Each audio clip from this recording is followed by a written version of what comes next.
Hey guys, and welcome back to this channel. In this video I'll be showing you guys how you can get into this free cam mode on Brookhaven on any device you are on. So as you can see, the buttons are no longer there. You're just going to hit this gear icon and you're just going to either select the camera on and off to do that.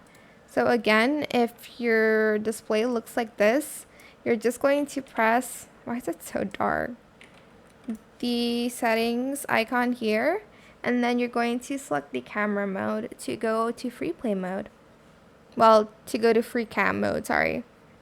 And that is it for this video. I hope it was helpful for you guys. Don't forget to like, comment, share, and also subscribe to this channel if you haven't done that already. If you have any more questions about this video, just leave it in the comment section down below. I will try my best to answer them all for you guys. And if you found this video helpful, please click the thanks button as well. That is it. Thank you so much for watching. Bye.